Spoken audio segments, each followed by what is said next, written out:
बिहार में होने वाले विधानसभा चुनाव के मद्देनज़र आज बीजेपी का खास करके जो भारत के केंद्रीय गृह मंत्री हैं अमित शाह का ई रैली होने वाला है फेसबुक माध्यम से। उसी के प्रतिकार में, उसी के विरोध में बिहार आरजेडी के शीर्ष नेता तेजस्वी यादव के आह्वान पर पूरे प्रदेश में प्रतिकार रैली का आयोजन किया गया है, जिसे गरीब मजदूर दिवस का नाम दिया गया है। और उसी सिलसिले में, उसी कड़ी में जीरादेई प्रखंड के प्रखंड अध्यक्ष श्री हरेंद्र सिंह जी के द्वारा विजयपुर मोड़ पर एक रैली का है या फिर एक समूह का है, इन लोगों के द्वारा यहाँ पर थाली और कटोरा बजा करके जो तेजस्वी यादव का आह्वान है उसको यहाँ पर किया गया। और उन्होंने जो बिहार सरकार और केंद्र सरकार की अनेक कमियां हैं उनको यहाँ पर गिनाते हुए उन्होंने इस जो रैली है गरीब मजदूर दिवस, इसके जरिए जो बिहार सरकार है, सोई हुई बिहार सरकार है, उसको जगाने का यहाँ पर कार्य कर रहे हैं। आपने 11 बजे से लेकर 11:11 तक 11 मिनट के दरमियान पूरे जीरादेई प्रखंड में जितने भी राजद के कार्यकर्ता हैं वो जगह जगह किसी सामुदायिक भवन पर या किसी निजी आवास पर एक साथ इकट्ठा होकर, और ख़ास करके इस जो थाली बजाओ ये रैली इसको नहीं कही जाएगी, जो थाली बजाओ जो आह्वान है उसमें सबसे बड़ी बात है कि जो इसमें सोशल डिस्टेंस का काफ़ी ख्याल रखा गया। सभी जो कार्यकर्ता हैं वो दूर दूर तक खड़े हुए थे और सभी अपने अपने हाथों में कटोरे या फिर थाली लेकर के जो बिहार के सुप्रीम लीडर हैं तेजस्वी यादव, उनके आह्वान पर ये कार्यक्रम किया गया। तो जीरादेई प्रखंड में हमारे साथ अभी थोड़े ही समय में जुड़ेंगे राजद के जो वरिष्ठ नेता हैं श्री हरेंद्र सिंह जी, वो इस जो कार्यक्रम है उसका नेतृत्व किए हैं। मैं रवि सिंह, ATN लाइव सिवान।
के बाद से हमारे नेता माननीय तेजस्वी यादव जी के आह्वान पर आज पूरे बिहार में हम लोग राष्ट्रीय जनता दल के कार्यकर्ता वर्चुअल रैली का प्रतिकार कर रहे हैं। और गरीब मजदूर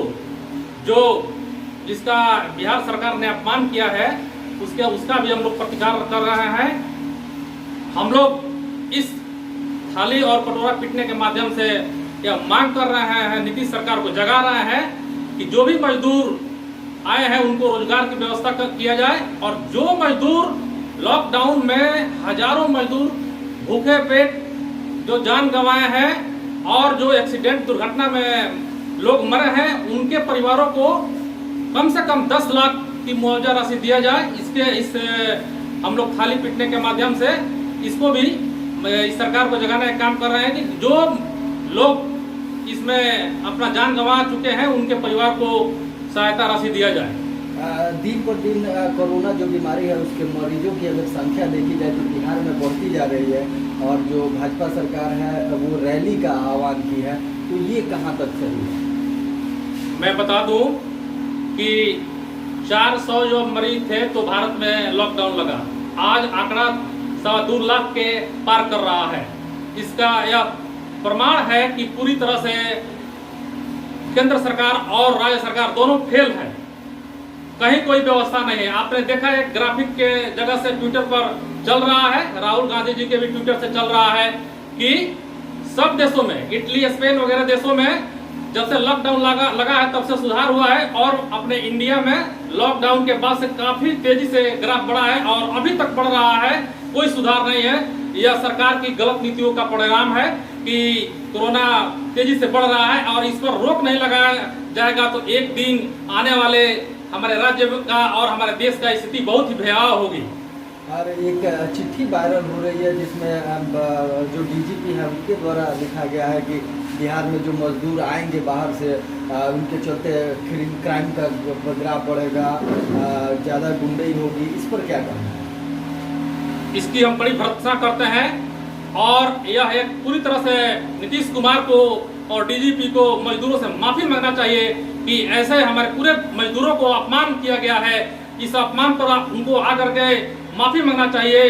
और नहीं तो नीतीश कुमार को इस्तीफा देना चाहिए कि ऐसी बात उनके अधिकारियों के द्वारा किया जा रहा है। विधानसभा चुनाव आने वाले हैं बिहार में, तो रैलियां होंगी, ई रैली का शुरुआत हुआ है जिसमें फेसबुक लाइव के द्वारा, तो ये कहाँ तक सही है? देखिए, फेसबुक लाइव के माध्यम से लॉकडाउन का पालन किया जा रहा है, ठीक है, लेकिन आज भी हमारे देश और हमारे राज्य में 90% लोग हैं जो